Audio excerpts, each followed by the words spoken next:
Wetware Media presents 13 Months in the Rebel Army, written by William G. Stevenson and narrated by Andrew Mulcare.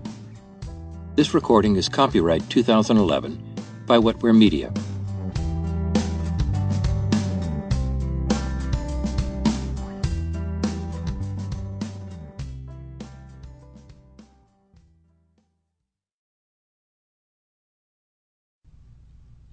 I give to you in the following pages a simple narrative of facts. I have no motive to misrepresent or conceal.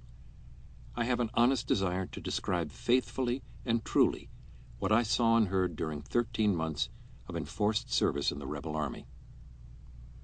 If I should seem to you to speak too favorably of individuals or occurrences in the South, I beg you to consider that I give impressions obtained when in the South. If my book has any value, it lies in this very fact, that it gives you an interior view of this stupendous rebellion, which cannot be obtained by one standing in the North and looking at it only with northern eyes. I have confidence in truth, and unwelcome truth is nonetheless truth, and nonetheless valuable. Sure am I that if the North had known the whole truth as to the power, the unanimity, and the deadly purpose of the leaders of the rebellion, the government would have been far better prepared for promptly meeting the crisis. Look then candidly at facts and give them their true weight. As I am under no obligation from duty or honor to conceal what I was compelled to see and hear in the South, I tell it frankly, hoping it may be of value to my bleeding country. I tell it plainly. I have no cause to love the Confederate usurpation, as will fully appear, yet I refrain from abusive and denunciatory epithets, because both my taste and judgment enjoin it. For the accuracy of names, dates, and places, I rely wholly upon memory. I kept memoranda during my whole service, but was compelled to leave everything when I attempted escape, as such papers then found in my possession would have secured my certain death. But in all material things, I can promise the accuracy which a retentive memory secures. If an apology is needed for the constant recurrence of the personal pronoun in these pages, let it be said that the recital of personal incidents without circumlocution necessarily compels it. With this brief word, I invite you to enter with me upon the Southern service.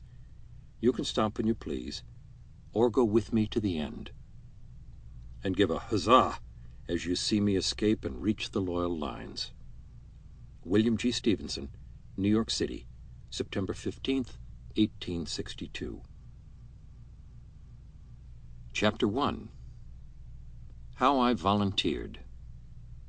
Having spent my boyhood near Louisville, Kentucky, and falling in love with the character of the young men of that chivalric state, I found my way back to that region in the beginning of the year 1861, from my home in the city of New York. In March, I went down the Mississippi River to seek a school and stopped in Arkansas, where I hoped to find a relative who was engaged in teaching. Failing to find either my kinsman or a remunerative school, I entered into partnership with a young man from Memphis named George Davis, for the purpose of getting out wine cask staves to be shipped to New Orleans and from thence to France. We located in Phillips County, Arkansas, bordering on the St. Francis River, more than 100 miles from Memphis.